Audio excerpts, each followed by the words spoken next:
Assalamualaikum warahmatullahi wabarakatuh. Kami dari kelompok 3 akan mempresentasikan perlindungan konsumen dan nasabah dalam perbankan. Yang pertama akan dipaparkan oleh saya sendiri, Ana Sulistiana, dan yang kedua oleh Maula Nur Alifa, dan yang ketiga oleh Udan Gemi Febriasa, dan yang keempat oleh Nabila Ashifa, dan yang kelima oleh Putri Permatasari, dan yang keenam oleh Fitri Permatahati, dan yang ketujuh oleh Denia Restu Pratiwi, dan yang terakhir oleh Rabani Marjina.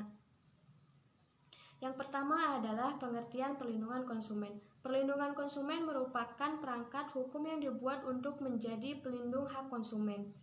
Perintis terdapatnya pelindung hak konsumen di Indonesia yaitu Yayasan Lembaga Konsumen Indonesia atau YLKI, berdiri pada 11 Mei 1973.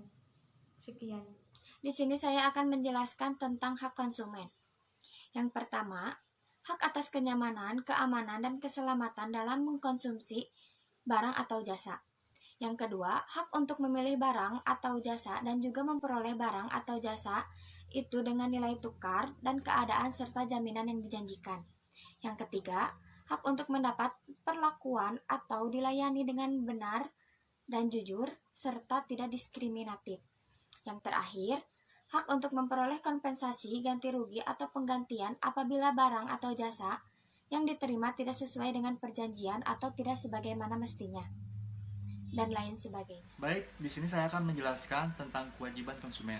Poin pertama, membaca atau tunduk pada informasi dan produsen penggunaan atau pemanfaatan barang atau jasa demi keamanan dan keselamatan. Poin kedua, beritikat baik dalam melakukan transaksi pembelian barang atau jasa. Poin ketiga, membayar sesuai nilai tukar yang sesuai dengan kewajiban kesepakatan bersama. Poin keempat, ikut dalam upaya menyelesaikan hukum sengketa untuk melindungi konsumen secara patuh. Terima kasih. Selanjutnya akan dijelaskan oleh rekan-rekan saya. Baik, di sini saya akan menjelaskan pengertian perbankan. Bank di sini adalah lembaga intermediasi yang bertugas untuk menghimpun dana di masyarakat untuk meningkatkan taraf hidup rakyat. Sedangkan pengertian perbankan di sini adalah segala sesuatu yang berhubungan dengan bank. Kemudian, penghimpun dana dari masyarakat dilakukan melalui simpanan atau tabungan dan penghimpun dana yang dilakukan melalui kredit atau pinjaman kepada masyarakat. Selanjutnya, bentuk dan peranan prinsip hubungan antara bank dengan nasabah. Yang pertama, hubungan antara bank dengan nasabah penyimpan dana yang disebut sebagai perjanjian simpanan, yang artinya bank menempatkan dirinya sebagai peminjam dana milik masyarakat yang berlaku sebagai penanam dana. Bentuk dari hubungan antara bank dengan nasabah penyimpan dana yaitu dapat dilihat dari produk-produknya seperti giro, tabungan, deposito, dan lain-lain. Yang kedua, hubungan antara bank dengan nasabah debitur yang disebut sebagai perjanjian pemberian kredit, yang artinya bank sebagai lembaga penyedia dana bagi para debiturnya. Bentuk dari hubungan antara bank dengan nasabah debitur dapat dilihat dari produk-produknya seperti kredit modal kerja, kredit investasi, dan kredit usaha kecil. Baik, selanjutnya saya akan memaparkan beberapa upaya untuk melindungi dan memberdayakan nasabah. Upaya tersebut dituangkan menjadi 4 aspek, yaitu yang pertama mekanisme pengaduan nasabah, yang kedua lembaga mediasi perbankan independen, yang ketiga transparansi informasi produk, dan yang terakhir edukasi nasabah. Keempat aspek ini dimasukkan ke dalam 4 program API atau arsitektur perbankan Indonesia, yaitu antara lain yang pertama penyusunan standar mekanisme pengaduan nasabah, di mana nasabah mengajukan pengaduan kepada bank apabila terjadi kerugian keuangan atau potensi kerugian keuangan yang mungkin disebabkan oleh kesalahan atau kelalaian pihak bank. Dan yang kedua, ada pembentukan lembaga mediasi perbankan independen, di mana lembaga ini yaitu tempat untuk penyelesaian sengketa perbankan atau sengketa antara pihak bank dan nasabah.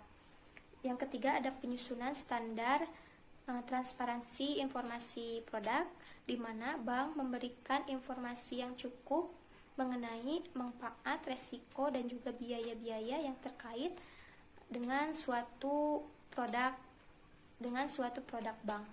Dan yang terakhir ada peningkatan edukasi untuk nasabah, di mana bank memperluas wawasan masyarakat mengenai industri perbankan dan juga ditujukan untuk mendorong peningkatan taraf hidup masyarakat.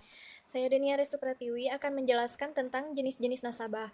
Yang pertama ada nasabah penyimpan dana, yaitu nasabah yang menempatkan dananya di bank dalam bentuk simpanan berdasarkan perjanjian antara bank dengan nasabah tersebut. Yang kedua ada nasabah debitur, yaitu nasabah yang memperoleh fasilitas kredit atau pembiayaan berdasarkan prinsip syariah atau yang dipersamakan dengan itu. Yang ketiga ada nasabah investor, yaitu nasabah yang menempatkan dananya di bank syariah dan atau UUS dalam bentuk investasi berdasarkan akad antara bank dan nasabah tersebut. Lalu yang terakhir ada walk-in customer, adalah nasabah pengguna jasa bank yang tidak memiliki rekening pada bank tersebut, tidak termasuk pihak yang mendapatkan perintah atau penguasaan dari nasabah untuk melakukan transaksi atas kepentingan nasabah tersebut. Sekian. Baik, di sini saya akan menjelaskan mengenai perlindungan hukum terhadap nasabah perbankan. Pasal 29 ayat 3 mengatur, dalam memberikan kredit atau pembiayaan berdasarkan prinsip syariah dan melakukan kegiatan usaha lainnya, bank wajib menempuh cara-cara yang tidak merugikan bank dan kepentingan nasabah yang mempercayakan dananya kepada bank. Dan selanjutnya, pasal 29 ayat 4 menyebutkan dengan tegas, untuk kepentingan nasabah, bank wajib menyediakan informasi mengenai kemungkinan timbulnya risiko kerugian sehubungan dengan transaksi nasabah yang dilakukan melalui bank. Sekian presentasi dari kelompok 3. Mohon maaf bila masih ada kekurangan atau kesalahan. Wassalamualaikum warahmatullahi wabarakatuh.